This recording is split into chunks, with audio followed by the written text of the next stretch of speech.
see right now, without LeBron, Lakers are struggling.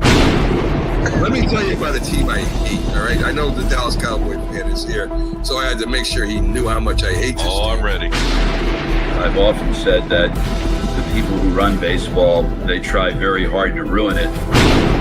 I'm from Brooklyn. I don't have a problem saying it to his face. Oh, I'm from Brooklyn. Hey, get it each.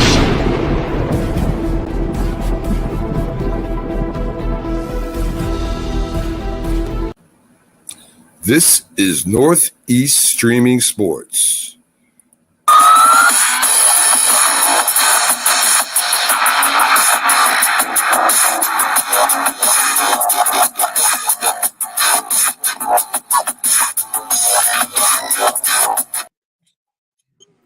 Good evening, everyone, and happy Tuesday. Today is January 23rd, 2024. First of all, before I get started, let me definitely dedicate tonight's show to my grandmother, the late, the great Birdie L. English, who passed away on this evening, my grandmother, 9 years ago today. So even though she wasn't super into sports, she would always be proud and supportive of what I had going on. So I love you, Grandma, and I just want to dedicate tonight's show to you. Our sponsors tonight are NK Eyeshadows, which I am wearing both shades. Shout out to Katrina Harris, my makeup artist. You guys, you see them both on the screen. I am surrounded by beauty everywhere. The one and the only Dr. Ixchel Baker Tate, Ravens fan extraordinaire, and the one and only Mrs. Beautiful Stephanie Triplett, the 49ers own. Ladies, welcome to another edition of NESSP at Night with your host, Sonja, and welcome one and all. Hi, ladies. Hey, Sonja. How are you? Good. How are you all doing tonight? Thank you so much for joining me. Now, we're going to start one at a time because, y'all, we may be getting a preview at the Super Bowl right here with the fandom right here. And y'all know I had to pull up with my Panthers on, even though we long since out of the game. Let me introduce you to both of my friends. I grew up with both of these ladies from the Robinson County area, Lumberton and Red Springs. Now, Stephanie graduated a year behind me in Red Springs, and Ixchel has been a friend for years and years from Robinson County. I'm going to start with the Ravens and let Dr. Ixchel Baker Tate tell us a little bit about herself. All right. Hi, everyone. I'm Dr. Ixchel Baker Tate. I have been a sports fan really a football fan since 1983. Started with the U down at the University of Miami. So how did I become a Ravens fan? Quick, and other than living in the DMV right now, but Ray Lewis was my favorite player. Now Lamar Jackson. So that's that hometown. I was born in North Carolina, but raised in the county of Dade. So we are excited this weekend. Ravens tickets are on sale. If you haven't gotten one, get one, because the AFC Championship will be live. But I will say a little something about my Kansas City Chiefs too. Ooh, so I got a little see that coming, girl. We did not see that. But Derek Thomas, who graduated from the University of Alabama, where my husband went to school, as well as my brother-in-law. So we can't lose in this house this weekend. So we're excited about the game. So I'm just ready to get started and ready to get it cracking this weekend. So, ma'am, and love the energy, Dr. Tate, and congratulations to either one of those teams. Looks like there's no losers in that house. So, Stephanie, what's up with those Niners? You guys are coming all the way up, looks like, over in the Yay area. Yes, bang, bang. I am so excited about this game this weekend. I don't know. The Lions were looking pretty good against Tampa. I know they look good against the Eagles, as I predicted. The Tampa did look good against the Eagles, but then I don't know what happened. They got a hard stop at the Lions. So I don't think our game was our best playing this weekend, but I really do think that we're going to play a good game against the Lions because we were missing Debo. It was in the rain. I know that's excuses, but I think we're going to do pretty good against the Lions this weekend. Oh, that's great. And you guys, remember we talked before the show? Look who has decided to join us. The one, the only, Byron Williams, New York Giant, Green Bay Packer. What's up, Byron? He's a G-man and a Packer. I want you guys to meet him. How y'all So doing, Byron's ladies? gonna help me. Good, good. How are you? Yeah, hope you are too. I'm so glad to meet some football greats. You know, you guys are football greats. So I heard so much about y'all, but yeah, glad to join you guys. Thank you, Byron. We look forward to chit-chatting with you and talk a little something today. Right. Yes, and thank you, Byron. Byron's been traveling everywhere. Thank you, Byron, so much for joining me. You can help me out tonight, brother. I appreciate you. So, so tonight we're doing a little Q&A of Ixchel and Stephanie because they both, as you see, are rooting for who we may see in the Super Bowl.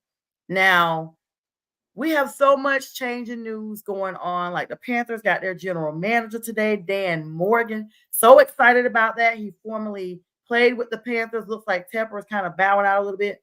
So we may be joining y'all soon. Harbaugh still being interviewed. Looks like the Chargers are coming hard for him. Michigan may be saying bye-bye to him if the Chargers are definitely getting their wish. And Belichick has gotten his second interview with the Falcons, and they're still trying to work things out. Now, they are going to be talking to Jim Harbaugh this week as well.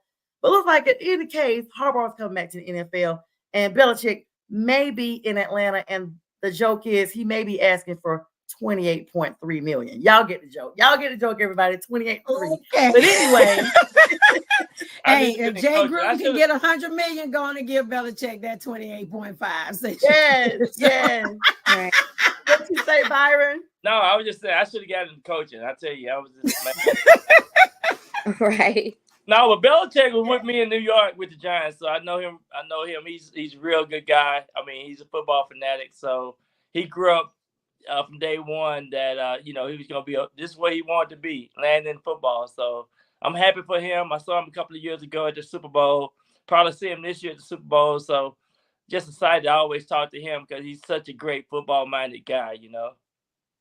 Byron is the plug, y'all. I'm telling you, anybody you want to know about in the NFL, he's knowledgeable and he has a personable relationship with them. He's a man of God, so you can't miss out on any of that because he's gonna be the true connection. So if he says it's really happening. So just a blessing to have him on it. Hi, Katrina. That's my makeup artist. Looks like she's checking in saying we all look fabulous. And she also said hi to you, Byron. So shout out to you, Trina. She's the one behind the hair and face every time y'all see me up here. Yeah, so good job. I couldn't be here without you. That's my girl. That's my sister.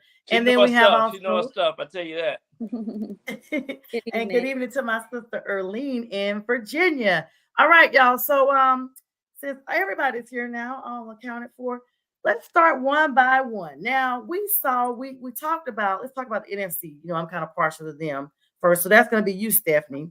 Tampa did look like they were formidable. I mean, Byron, did you get a chance to catch any of the game? Oh, yeah. I watched the whole game. Yeah, it looked like to me that Tampa may wave right on in, and then they didn't. When looking at how the Lions played them, do you think that the 49ers should be concerned, or if that was more of a confirmation to you all that, hey, the Lions really are not who we thought they were, and as long as Brock Purdy stays consistent with his passes, protects the ball in the pocket, no turnovers and all that good stuff, as well as the defense that we know the 49ers have. What do you think going into the playoffs this weekend, their chances of playing these Lions? Do they send them back to Detroit? It's going to be hard. It's going to be a test, to be honest with you, because the Deebo Samuel, I don't know if he's going to be healthy, but definitely seems like Detroit's playing with all the right kind of chemistry going. And Dan Campbell got those guys motivated and inspired. And I think, the possibility, the team that played the best error-free football will win this game. You can take away the home field advantage in these playoffs now because it doesn't matter anymore. It's all about whoever can be the most consistent special team offense and defense. And then the head coach got to add a lot of value on making those adjustments at halftime. So I'm thinking that this is going to be a good game. I can't wait to see what's going to happen.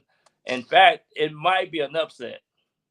Uh-oh. Yes, Stephanie, were you worried about that? Were you worried, Stephanie, when I'm not worried at all. Tampa was playing? I'm not worried at all. But I think that the best player that's going to be on that whole entire field came from the Panthers, and it's Christian McCaffrey. He's Yes. got the most Yeah. talent on the whole Shout out to field. Christian. And I've got my And Panthers colors on. He's going to run us straight to the Super Bowl. All right I now. want to say, And you Stephanie, know- you're exactly right. Christian McCaffrey, he's the greatest guy you ever want to see. A complete player, and you know they're gonna have their hand filled. But I'm thinking that they're gonna make some adjustment. Aaron Glenn gonna make some adjustment on defense to kind of help offset some of that. So if they put a good game plan together on the defensive package side, and he's up for some head coaching position, I think you know it's gonna be hard to stop him, but I think it's gonna be like a chess match, and I'm excited to see how they're gonna handle Christian for sure. And we're gonna get Debo back. I heard today on like in the little mix of 49ers that Debo was gonna play. So Okay. that's what That's the word great. on the street. I don't know how true that is, but I got one name. I got one name for you, Shanahan, and that to me is the difference. Shanahan, like his father, awesome coach. I think he is going to have them ready. Bang bang, not a game. I truly believe Christian McCaffrey. I think he's going to put together the game plan that is going to run them to the Super Bowl. So I am certain that the 49ers are going to do it. I love the Lions, and I know it's been a long time, and we want to root for the underdog, and that's fine. But sometimes experience wins out, and I think that Shanahan's going to do it. So hang on, guys, because I want to know, did somebody give this link out to someone named Cole? Yeah, I did. It's the guy that I was like, who is this? Cole. Hey, I want to bring in another young man. Hacked, Byron. Hey, Cole is a guy who I mentored and knows all about football. So he's a young man that I had to make sure. Hey, Cole. How's everybody doing? Say, how's it going? We ready.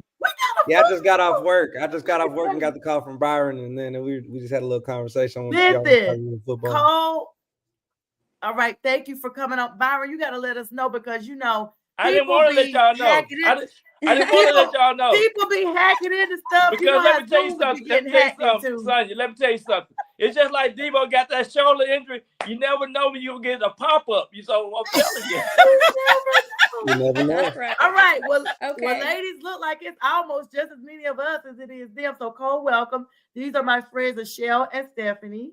And I'm Sonja. So welcome. And Byron, thanks for inviting him. So we're going to have a good old time tonight, y'all. Ladies, y'all will be getting a re-invite. Clearly, we got, we ready. We ready. Look, sometimes we have to do that. We the ladies in the game. So we ready. The game. So that's right. And my cousin is on. Hello, Echo. And she is saying 49ers against her Ravens, and Ravens win the Super Bowl. Now, Echo is from Red Springs too, but she's always been a Ravens fan. That's my girl. That's my cousin. Shout out to the Aquarius gang as well. That's my daddy's niece.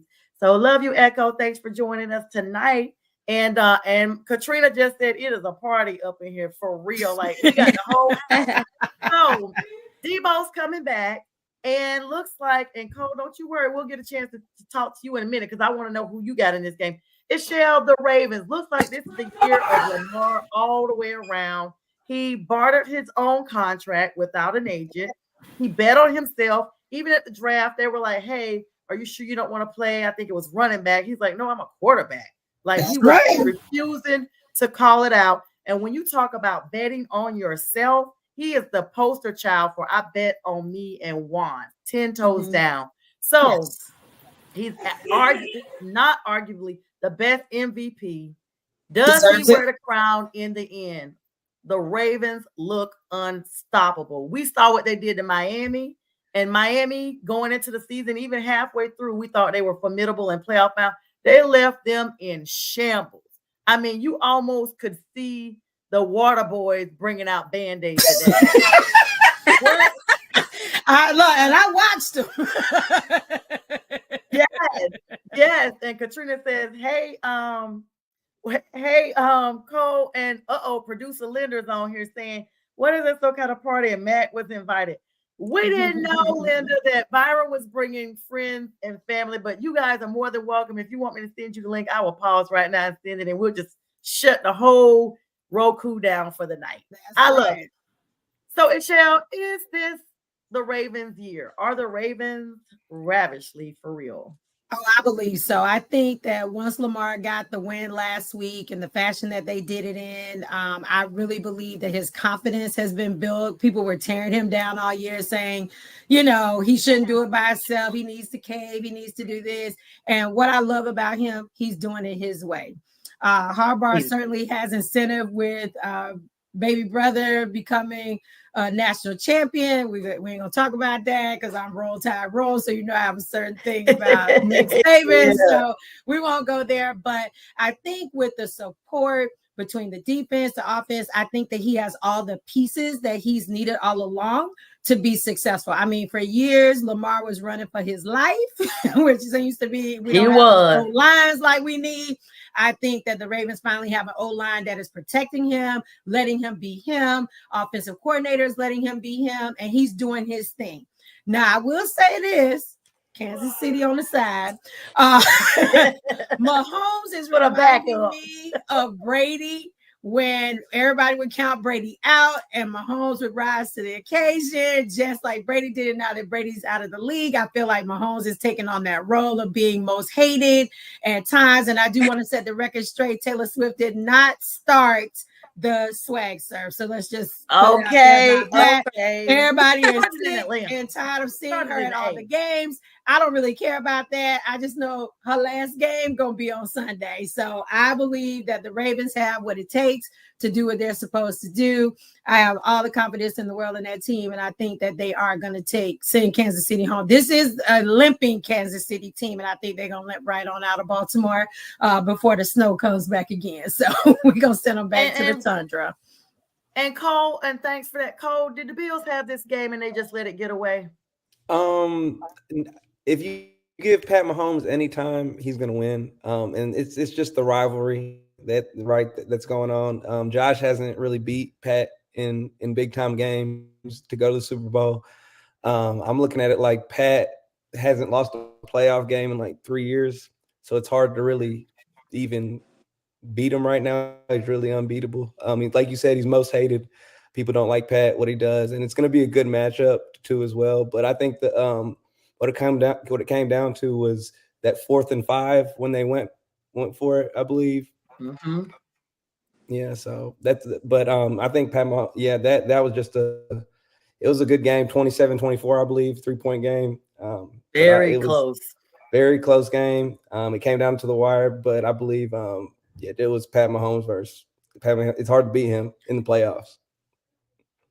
Byron, what happened to Tampa Bay? He's from East Texas, so he's from the neck of the woods where I grew up, so it's just going to get hard to beat a man over there from East Texas. I can tell you that. Well, I'm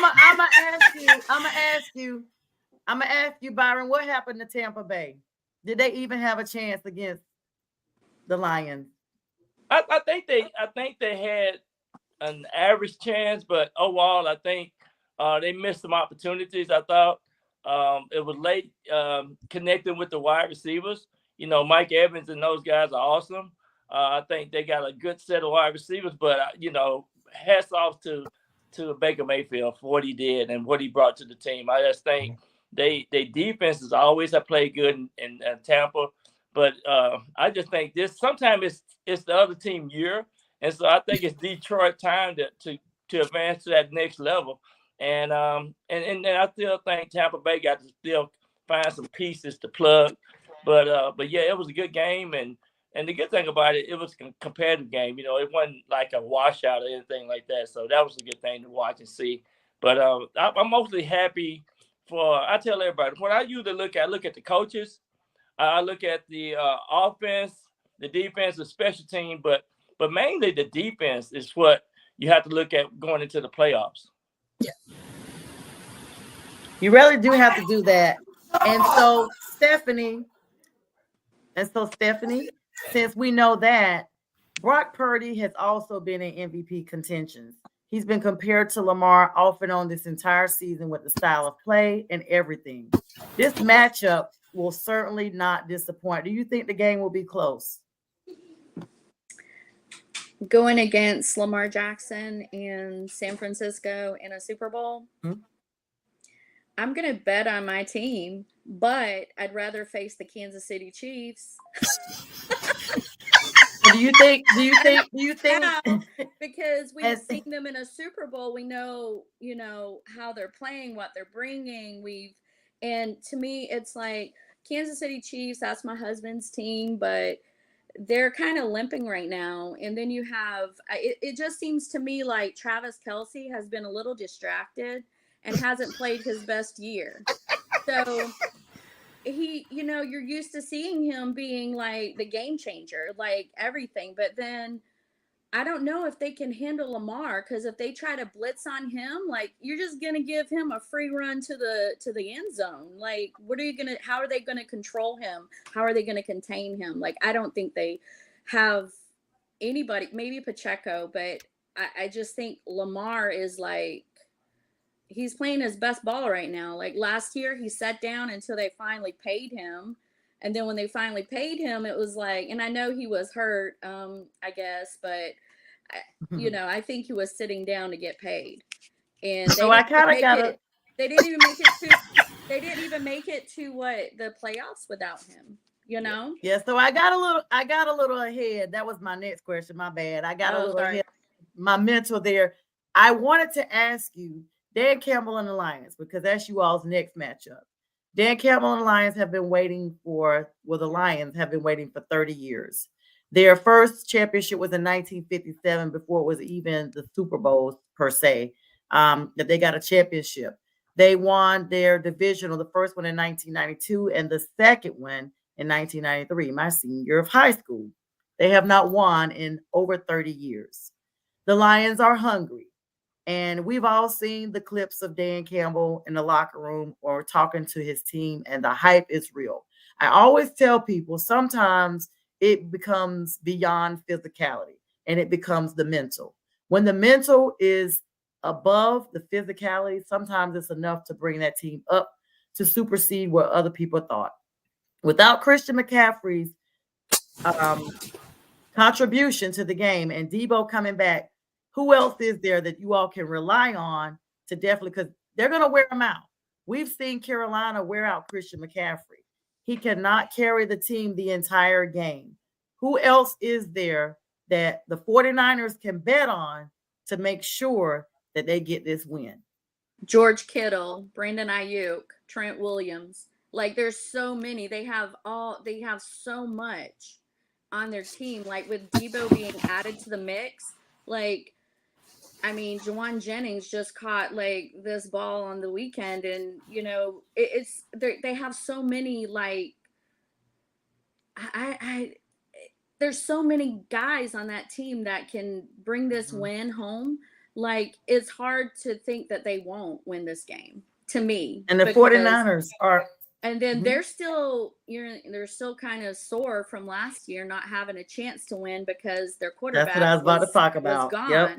I mean, I sat here last year on this game and watched Christian McCaffrey try to throw the ball as a quarterback. I was like, yes, that was painful to watch. This is so bad. And I don't think they're going to mess this up. I just don't think they're going to, because it took so much to get back here after that loss last year. I just don't think, I think they're going to bring it. And if the Lions do beat them, it's because they're going to get really grimy and bring everything they have. But I just don't think with a team that's 49ers, they're going to be hard to beat. Yeah, and Ixchel, when we look at the Ravens, what is their biggest issue with playing Kansas City besides Patrick Mahomes? As if that's not enough. I think it, to me, it's more mental than anything else. I don't think Lamar has anything to worry about. I think when we talk about matchups from offense, defense to special teams, the Raven has everything. They're number one. That's why they were number one, without a doubt. Kansas City limped into this, not because they weren't good, but they had problems all season. I mean, they just were not connecting. Like she said, it seemed like Kelsey was distracted. The defense was giving up big plays. You know, there were quite a few cornerbacks over there that seemed like toast, regularly getting burnt up and down the field.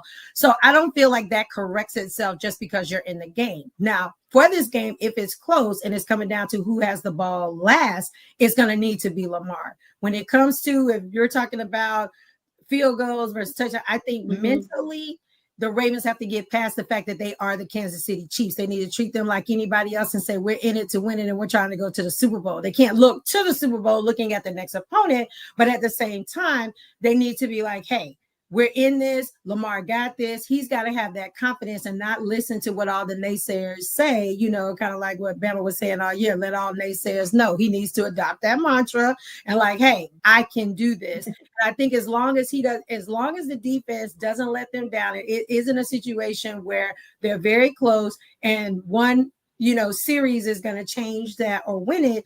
I think he'll be fine. So as long as the ball ends up in their hands, I think they're fine. I think it would be more mental. I think that's what they have to overcome and nothing more. They have a complete team. There's no reason why this team shouldn't be in the Super Bowl unless they let this get in the way. So other than that, I think they'll be fine. I don't think he has anything to worry about. I agree. Byron, you played in several games, hundreds of games. They always have the adage defense wins championship. With two almost comparable teams on both sides of the field matching up, how do we as fans that have not played in the game differentiate, okay, this person should win or should not win besides the luck? What's your opinion on that as a player? I think the key factor this week is game preparation. You know, just getting the mental reps in, the way the coaches making sure these players stay focused and not, you know, sometimes you get all these distractions and calls and things like that. I think once, you know, I like all the coaches, all these coaches that's up to this point now gonna get that team prepared. I think the best prepared team that will show, and I think too, it's gonna come down to the quarterbacks, the decision making, things like that, mental mistakes, stupid penalties, those things you have to eliminate, and the players with the right mindset and the best prepared team will be ready, you know, to conquer the task at hand. And I just think too, you can't let a whole lot of people be calling you all week, getting kind of distracted you. I think those are the little things that sometimes we don't understand and don't see. But I just think too the head coach that can control the way the players are handling all the decision making throughout the week, eliminating the mistakes, that's gonna be the key factor. Cole, there's been a lot of hype around this game. I know you've heard it. You can't even turn on the broadcast. The Patrick Mahomes, Lamar Jackson matchup is literally, if it could be possible, they would love to see it in the Super Bowl itself, but it's impossible because they're in the same division. What are your thoughts on these two powerhouses? The greatness, like people are literally seeing Lamar come into his own and comparing him to Tom Brady. Patrick Mahomes already been compared to Tom Brady. What are your thoughts? Is this going to be one of the best games we've seen this season? I believe so. Like Dr. Tate said, the Ravens are the most complete team in the NFL. But have the league MVP Lamar Jackson playing this weekend against the former MVP, two-time Super Bowl champ Pat Mahomes. They're the most complete team. I just hope that it's hard. Like I said earlier, it's hard to beat Pat Mahomes in the playoffs, and people kind of forget that this same defense, Chiefs defense, won the Super Bowl last year. Like almost everybody on that defense is the same team that won the Super Bowl last year. I mean, they have that experience that I think people aren't really thinking about. And it's just, and Pat Mahomes, when it comes to playoffs and Pat Mahomes, it's just hard to beat him. I believe in Lamar. Lamar is the MVP. He's playing his butt. I think they're the most complete team. He is the best player this year, and he's been unstoppable. He's been consistent too every week. He's the most consistent quarterback this year. It's playoff time. We got to see. He has a 1-2-3 playoff record, I believe now. He's won 2 playoffs. He's proven itself this year. Hold on. What's going on? You're still there. I'm there. My computer just went crazy. But we still see it. Yeah. It's but yeah, he's been the most complete quarterback this year, but it's crunch time right now. It's playoff football. And we got to see like the baby who's gonna not gonna make the baby mistake, who's gonna come with the most mental toughness. And I believe I can see the Ravens win it, but it's hard for me to bet against Pat Mahomes. That's my thoughts. Well, I do want to say this. hard. I do want to say this. The second half, I mean, you just have to give it to the Ravens. I mean, they have been playing lights out second half. And if they do that again this week, you might well stick a fork in Kansas City. Yeah. And the second half is the most important half because that's usually the time when teams are exhausted. We've seen and we're like, wait a minute. It literally looked like to me in the Tampa game, at least, that they just were like, we're tired. It wasn't like they just started making really, really bad mistakes. You know, there were a couple, but there was no, y'all, we all watched the game. There was no flags. And the announcers were like, yeah, I agree. There should be a flag. And I was like, are you serious? Like, I didn't see no pass interference. Byron, I have to defer to you on this question. Is the league changing the rules about how many pass interference flags they're throwing out? They've got to be, at least in the playoffs, right? No, we talk about this all the time with the NFLPA, you know, the rule committees and the players making these decisions. But we had talked about trying to come up with a factor, a situation where these referees don't make these stupid and obvious calls and things like that, messing up the game. So we had talked about ex-players becoming referees. So they're putting some variables into the game plan and the future game plan down the road to make sure we get better quality referees. But also, you know, we do have these extra cameras on the field now. So you really you mostly can see everything that's going on. I think what's getting better is the instant replay and how quickly they can make the decisions on all the particular calls that's out there on the football field. But I'm going to be honest, sometimes the instant replay just takes the thrill out of it. I mean, they're taking 5 to 10 extra minutes. You're thinking this game should be over so you can go on. Sometimes it goes into the next game. And also, some things it reveals that we as fans are like, oh my gosh, I never saw that. Or there's no way that was not a catch. That's probably the next thing. In addition to the pass interference, it's the no catch rule. So I'm sure that if you all implement it at the Players Association, which Byron is, I think you're the vice president of them, right, Byron? I'm the president of the Dallas chapter. I was on the board. President of the. I was on the board with Priest Holmes and for the last 6 years. So I've been sitting in a lot of meetings, just hearing all the things. And what people don't realize, we now have 4 reps per team. We used to have 2, 3, but now they up to 4 reps per team. So they're getting better on engagement and players making these decisions and having these committees set up to make the game better and safer. But yeah, it's good to be in those meetings because it's a lot goes on. We having a meeting in March the 8th through the 11th over in Phoenix for the players NFLPA committees, and that's the stuff that they do behind the scenes. But yeah, the game is so much better, Doc. And just thanks to all you guys making the comments and seeing the game the way the game should be played and the expectation on how we need to look at this game because it's the greatest game on earth.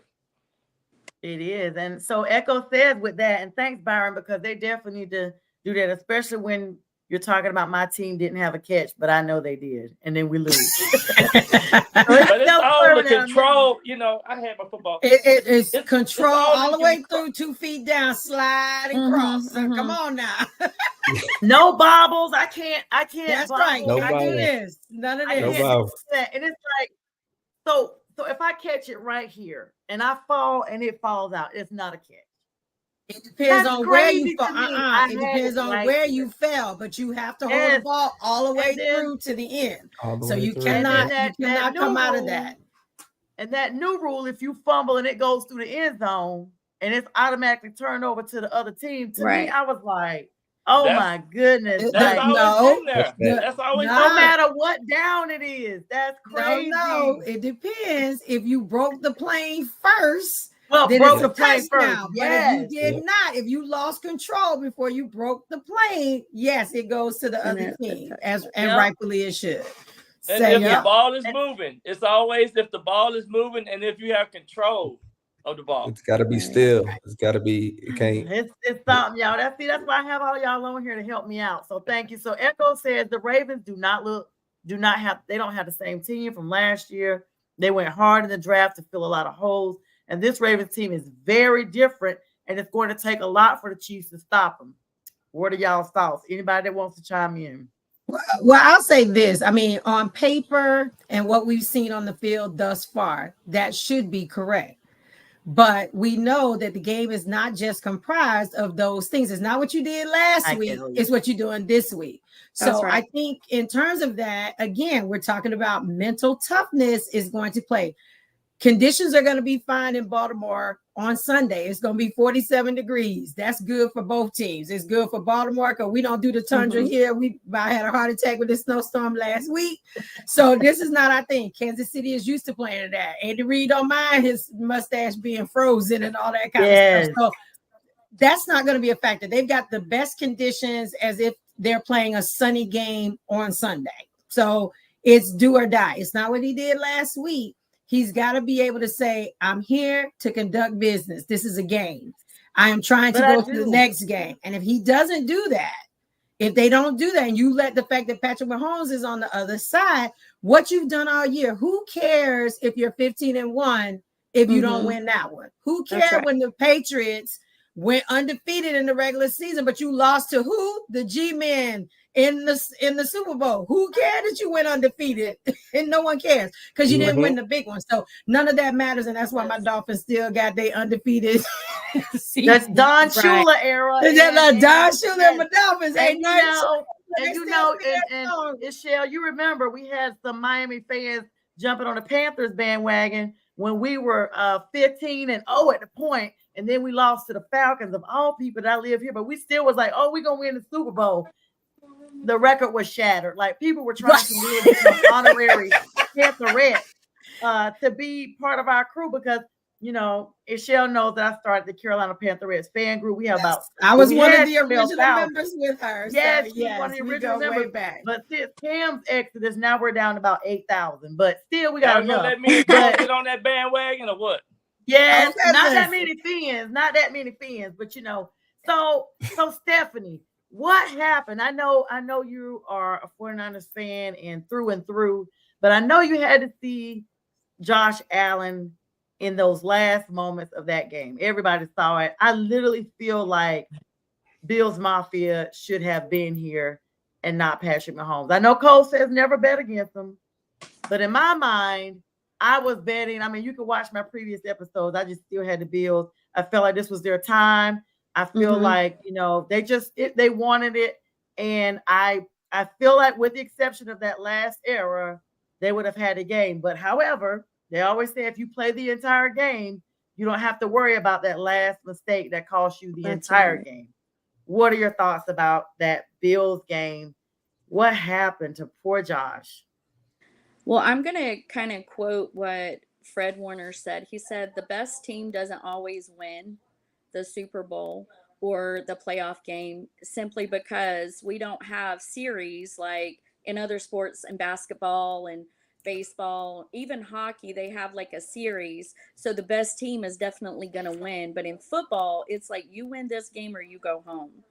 And you just got to play your best ball for that 3 hours. And when Fred Warner said that, I'm like, that's true, because then you have all these conditions, like weather conditions at different stadiums where they don't have domes. I think it should be equal across the board where they have like dome stadiums. Everybody has the same chance. Like you're not playing in the slippery, wet, or 10 inches of snow, or I just feel like it should be the same across the board. So you don't by chance because of the weather get knocked out or you can't play your best ball, because I just think Josh Allen, I mean, the guy did miss the field goal, but that wasn't the hard. I mean, we've lost the whole game because Moody missed a field goal, right? but I don't think that should be there. He didn't play his best the 3 hours he was there. Not that they weren't the better team, because I definitely think that they were the better team this year. Well, we pay the kicker to kick balls. That's his job. That's right. That's to kick. That's his job. That's it. He got one job, and that's the kick. Oh, I was so mad to at say whether Josh played good or not, Josh put them in a position to win. Mm-hmm.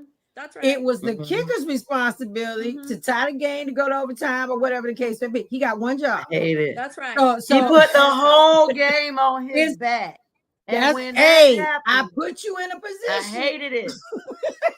We see it all the time. We've seen it in years past. We saw when the Vikings had the miracle where they, it kills me when these teams go down to the last few seconds in regular season and go ahead and run up there to spike it and go ahead and do the field goal so y'all can win by 1 or 2 points. That really, now unless it's the Panthers, of course, that really gets on my nerves because I'll be like, why y'all doing this? Like the first person I remember ever seeing that was freaking Drew Brees.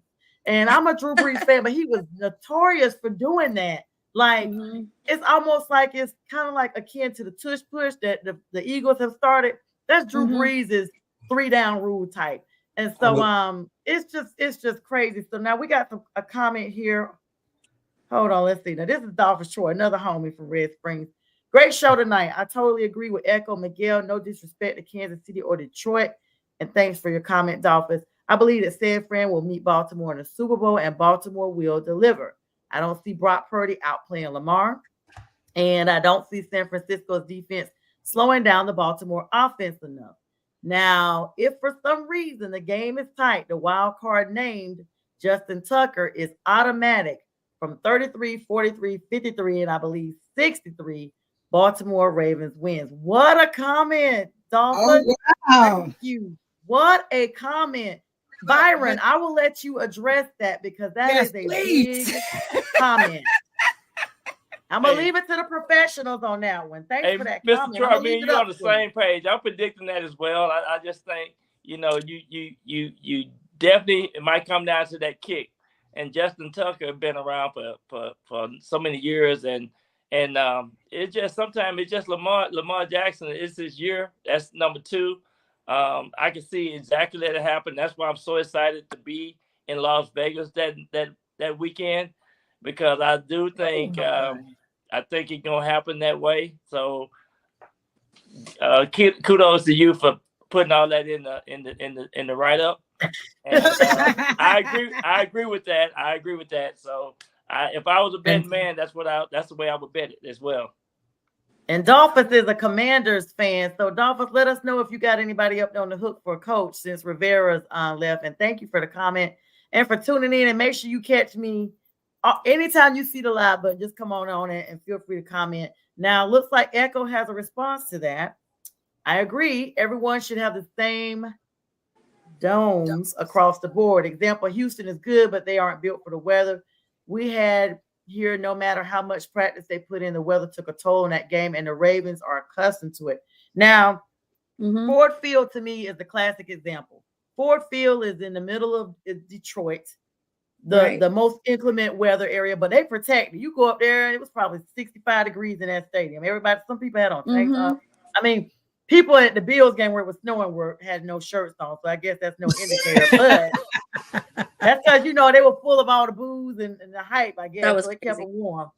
But Cole, what are your thoughts on all of that? The Dolphins just said we all feel like us as non-players, like the weather would be an indicator. I mean, the Panthers have an outdoor stadium in Charlotte, and I remember a few years ago when we went to the playoffs, we were out there with heating lamps at the tailgate because it was extreme. I had on like 4 coats. It was extremely cold. Right. But we were just happy to be there. Does the weather play a part in? And honestly, it ain't gonna play no parts coming up this week though, because everything usually. I believe it does. So like good defenses usually play better in cold weather and big running backs and big running backs. Like when it gets cold, you want to have like a running back like Derrick Henry, Najee Harris, the big guys that no one wants to tackle in 7-degree weather. Right? It's just a different atmosphere. But yeah, it's easier. It's even in playing field. It's to play when you're in a dome. It's easier. The kickers aren't going to miss most likely. You're gonna have it's just not everybody's gonna. There's not gonna be fumbles like there was in that Pittsburgh game. A couple weeks ago, the Pittsburgh fumbled, I believe, 3 times. The tight end Pickens, and it was ridiculous. And that's why Josh Allen was able to take over in that game, because he was running. They ran the ball the whole time, big 52-yard run. It's just the bigger players, like the bigger, stronger players in the cold. Like the Steelers defense usually is good in the cold, but they're injured. Watt wasn't there. Bengals are usually good in the cold. Like the good defenses in the cold they're in the cold because, what am I trying to say? The bigger you are, the most physical. They need to it helps them physical team do better in the cold. Like Green Bay usually has a good defense in the cold. They're more strong. I feel like the players have to do that. Their defenses are usually, except for Floridians, right? Because the Dolphins have never played well, but they have that thing in the cold, and that's why when the Dolphins went to Kansas City, 15 of them had to go to the hospital for hypothermia after that Chiefs Dolphins game. It was noted they went to the hospital and was treated, but it's probably the ones we saw with no shirts on at all. Let's be clear. Right. No, they're used to it because they used to run around with no shorts and no shirts on. But I will say, Byron, you guys have got to address that cold issue, because at what point should the game have been called? The same way the Bills game was moved. At what point should that game have been called? Because you are putting people's lives at risk, not just the fans. I'm not talking about the fans, but I'm talking about the players themselves. I mean, we had the same issue with concussion protocol with Tua, and him out there still playing and being relieved when he shouldn't have played at all. I mean, there are things that, people aren't built like they used to. They're not built like our mamas and daddies and grandma and grandpas were, where, they were built to last. We're not built playing like with no pads either. He's screaming and carrying on. So it's different than what it used to be. These kids are a little bit privileged. They're a little different. I think that's why the offensive lines, we're not breeding 350-pound linemen like we used to. It's just not the same. So unless you're from UGA, they got them. Yeah, they got the NIL has helped.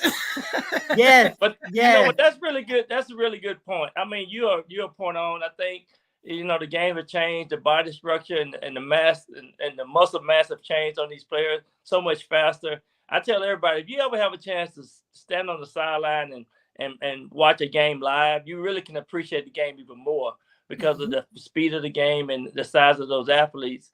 And you're absolutely right. And that's why we meet every year, and they have these panel discussion, committee discussion. And, they even have players on the assignment to come in and make sure these players are dressed properly. But some of them just don't want the pads on no more. They just dress differently because they feel like they have to be faster and quicker and make things happen out there on that football field. But you're exactly right. That need to be addressed a little bit more, and just to make sure the safety of the game is intact.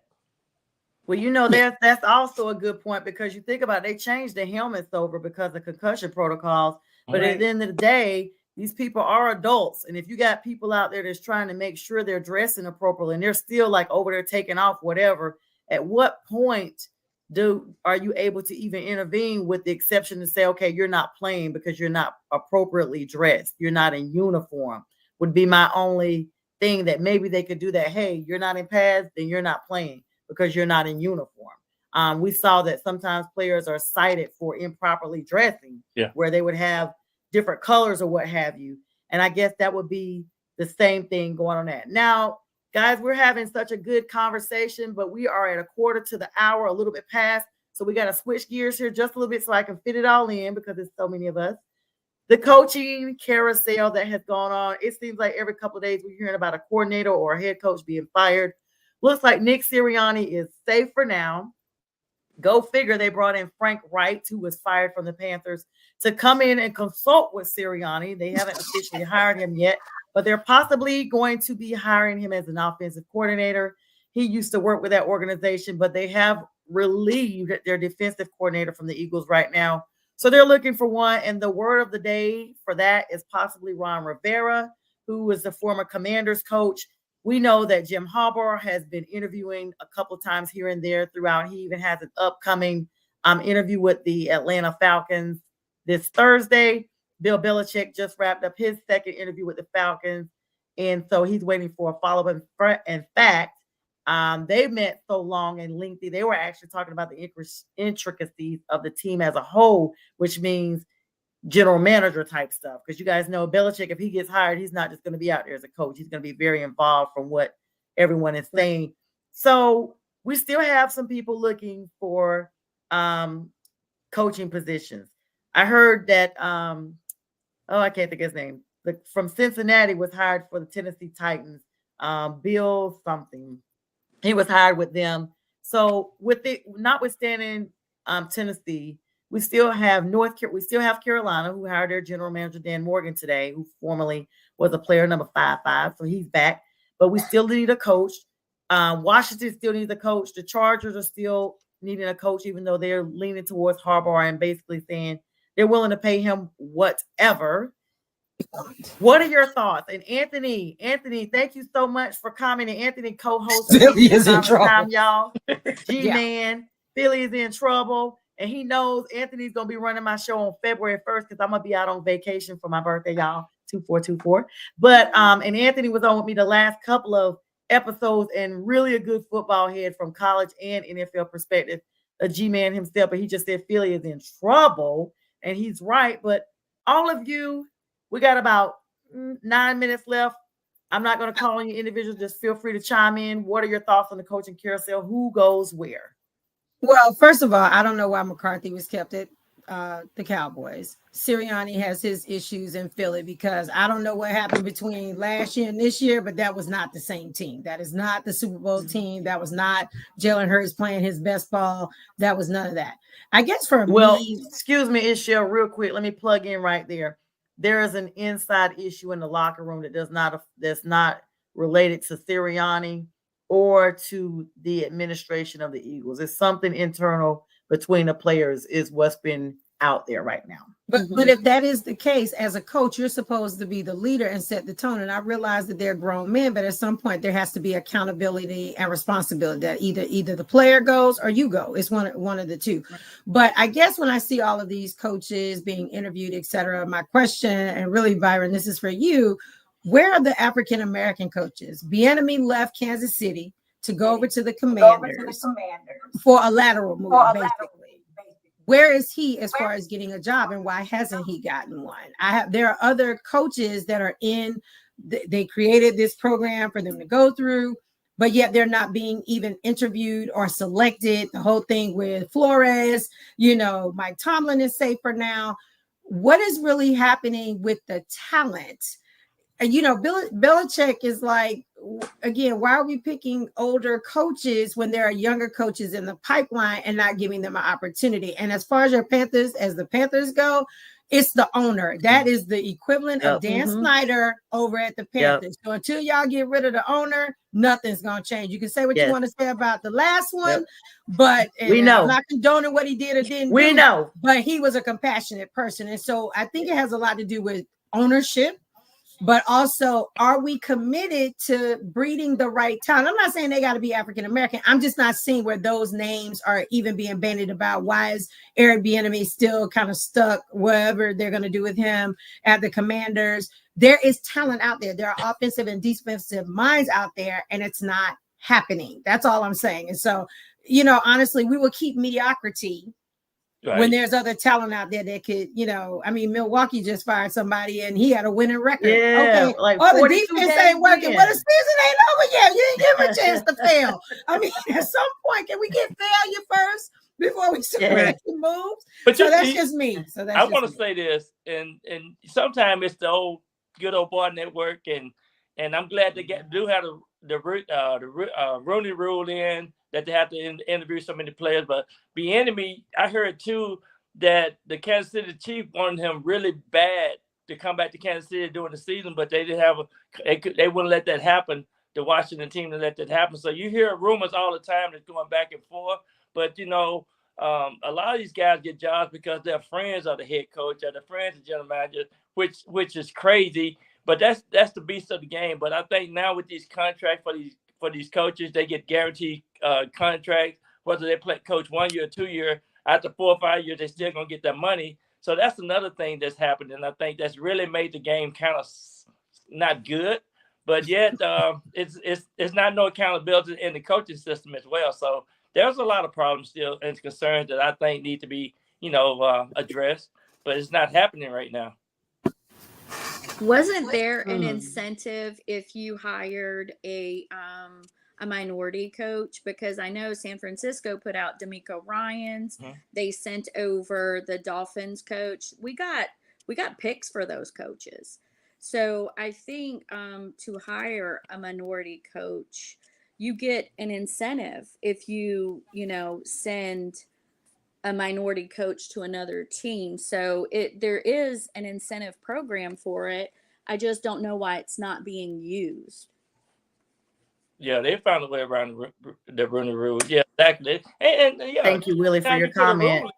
Yeah, anytime they put a rule in, they always find a way to get around those rules. Absolutely.